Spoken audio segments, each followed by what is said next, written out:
Hello, my name is Dustin Greiner.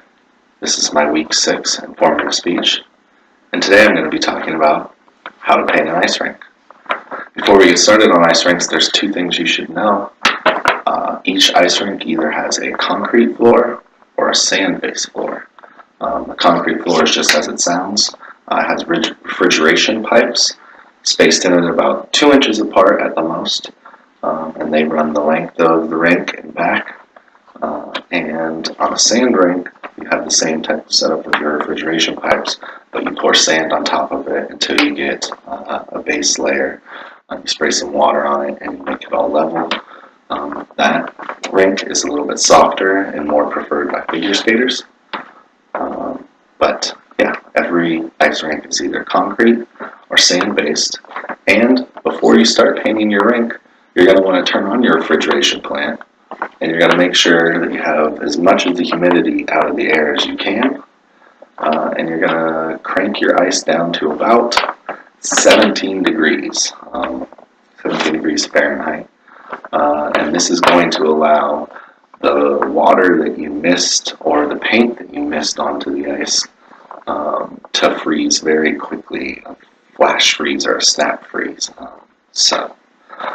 In the remainder of this video, I'm going to tell you how to prepare an ice hockey rink or a figure skating rink for an event and make it look very good.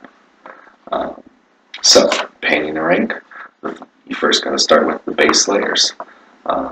With that sand or concrete floor, you're going to want to put about a 1/16 of an inch of water down so that you have something other than the sand or the concrete to paint onto. This is done with a long hose that can reach the whole length of the ice, but also with a device called a boom. A boom is about an 8-foot wide structure made of copper pipe, and it has little nozzles on the end of it, and what it does is it sprays out your water or your paint in a mist fashion, and it's kind of angled up or at a level angle, I guess 90-degree angle. And this mist then goes along and hits the ice, like I said before, quick flash freeze. So in order to get the whole length of the rink, you start on one side of your Zamboni boards and you'll go all the way around to the other side of the Zamboni boards. Then you'll move in and do the other horseshoe a little bit more, kind of like when you're mowing a lawn, how you give yourself a little bit room to turn. After doing those two, you fill in the middle of the rink. So you're doing this with water to start out with, and like I said, it takes maybe about 3 to 5 times to get that 1/16 of an inch of ice built up and everything nice and flat. You don't want to see any pitting or pebbling or bumps on the ice. You want it to be a nice smooth surface so that you can begin your painting job. Moving on to the paint process. That hose and that boom is connected to a large paint cart that is your mixing station. When you put the powdery paint in, it mixes together with your water and it's going to come out of your boom, and it's going to be almost just like white water. It's a very smooth liquid. You got to mix it up a lot so that it's not clumpy and it doesn't get stuck in your device, the boom, or throughout the hose. Once you have your base layer of water down, you start mixing your paint, and you do the same procedure. You do the horseshoe laps, you fill in the middle with your white paint. You're going to want to do this probably 3 to 4 times, maybe even 5 times, if you really want the white to look bright white and pop. It'll get a little bit diluted when you put the layers of water down on top of it, so that's something you want to think about, especially if you're at an arena or someplace where the ice will be seen a lot. So once you have your ice painted in white, you're going to want to once again cap it with some water. This will allow another layer for you to paint on, and will allow you to not be messing up the white. So it kind of freezes that bright white in. After you do about another 1/16 of an inch or maybe even more, you're going to want to run a line of string down the center of your ice. And you can do that and measure from the boards how far you are, where the center point is at one end, at the other end, and in the middle. And then you can run a line down those 3 points. And from those 3 points, using geometry, using measurements, using your USA Hockey guide, you can determine exactly where a face-off dot may be or a circle may be. For instance, the neutral zone, the area in the middle of the ice, the middle of the dots are 22 feet off the center line and 5 feet off the blue line. Using the blue and the red lines on the side of the boards, you're able to tell where your blue line is that goes across the ice, and then you have your center line, so you can go 22 feet off your center line, 5 feet off your blue line. Right there is the center of your dot. So moving along from that, you can stencil it out, you can do whatever you need to do. As I just mentioned, you have the lines on the side of the rink. You have that at your goal line, your blue line, your red line, your other blue line, and the far goal line again. And string or yarn can be run the length of the rink and then frozen in with a weed eater, mister, or spray pack, and it creates a ridge so that you are easily able to paint into these areas.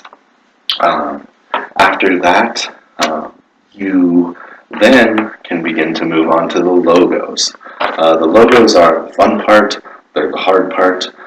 When I first started doing logos, we would have to put out these large sheets of paper that had tiny little holes in them, and this was actually called pouncing a pattern onto the ice. And then we would take a powdery substance on top of this paper, and we would smear it over, and we had to line up certain ones and get everything right. But when we were done, we would lift the paper up, and the powder had fallen through the little dots and holes onto the ice and created a stencil for us. So we're able to mark out what color goes where and then get back to painting.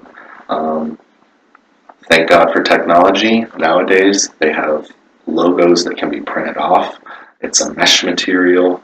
You throw it down on the ice where it needs to go. You spray it with some water, hit it with maybe a paint roller to get all the air out of it, make sure it's nice and flat and not going to create any problems, and then you move along. It takes maybe about 10 minutes, whereas a large logo painting, when you pounce it and paint it, can take possibly hours. After you get all your logos in, you simply want to move into capping these areas. So you're going to spray them with a light mist of water, and it's going to create a barrier so that you can start to walk over things again and begin to build the ice on top of it.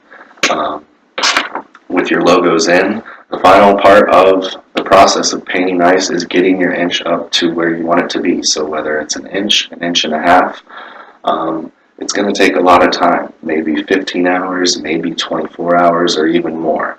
But once again, you get out the boom, and for the first couple ones, you're going to want to carry the boom so that you're not pulling up any strings that are in the ice or smearing any paint that's there. You want to still create this light mist that's going to go around and create a nice smooth layer on the ice. Eventually then, you'll be able to drag the boom. But to make good, nice ice, you're going to want to build it up small layer by small layer. And this is going to create less oxygen in the ice. It's going to be less brittle. So it'll create a nice hard surface for people to skate on, which is ideal for everyone. As you can imagine, it was pretty hard to find a source in the DeVry library that talked about painting ice, but I actually was able to find one in the Press of Atlantic City.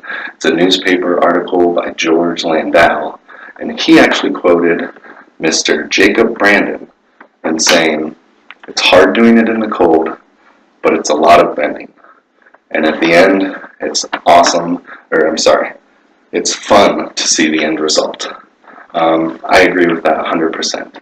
When you finish, you get a little sense of rewarding, and it's amazing to see how you took a slab of concrete or a large slab of sand and turn it into a bright ice rink or figure skating rink that someone can enjoy for a year or for another 2 weeks. Thank you very much for listening. I hope you enjoyed how to learn how to paint a rink. Thank you.